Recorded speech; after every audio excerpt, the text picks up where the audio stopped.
Hi, it's Tammy Brown here. I'm speaking to you as a member of the Womxn Project board.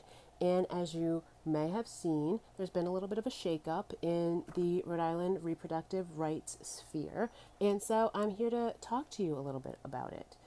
So, as you probably know, in 2019, we all worked together, the Womxn Project, activists, and regular Rhode Islanders from all across the state, as well as many different organizations, worked together to pass the Reproductive Privacy Act. And as a part of working to pass that act, the Womxn Project joined with a coalition called the Coalition for Reproductive Freedom. And that was made up of all different organizations who all were in support of this act and wanted to make sure it passed to secure the right to abortion in Rhode Island. Now, since that time, we, the Womxn Project, have decided to leave that coalition, and I'm here to tell you why. The Womxn Project released a full statement. I will read from it and kind of fill you in on what our thinking is. After due consideration, the Womxn Project's Board of Directors has made the decision to discontinue our participation in the Rhode Island Coalition for Reproductive Freedom due to the coalition's long-standing inability to work in manners that are collaborative, fair, and in alignment with progressive and intersectional social justice work. We are committed to aligning all of our energies to social justice-centered ideals, which we feel are not prioritized by the coalition. Now, moving forward, our priorities in joining and building coalitions are as follows. I'm going to make sure I read from the list so I don't miss anything. Anti-racist work, actively dismantling white supremacy, inclusivity, that means no tokenism, real work gets done to address real issues, and of course, challenging and ultimately smashing the patriarchal system. We also prioritize equity of voice, which means upholding and centering the voices of marginalized people. This also means asking who may be affected by a particular issue but isn't currently a part of the conversation, and then creating intentional invitations and solid access channels to incorporate people in non-tokenizing ways.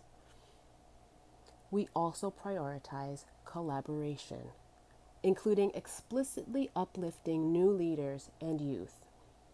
Now, to us, collaboration means communication, honesty, listening, sharing ideas, and equal value for all players involved. We also value appropriate transparency and accountability to the Rhode Island community in a way that earnestly incorporates all of the concerns and voices of marginalized people. We also prioritize a willingness to embrace discomfort and disrupt the status quo for the sake of progress and change. We also value frequent privilege checks and self-audits to keep players accountable within themselves and aligned to the work. That's important. We also value supporting and resource sharing with multiple organizations to further the work, and building and supporting public education for reproductive justice. Finally, we prioritize an approach that values all resources and tools, specifically non-traditional forms of activism that encourage public voice, education, and real participation, like artivism. Now, we know the patriarchy is real, honey, and it is alive and well in Rhode Island.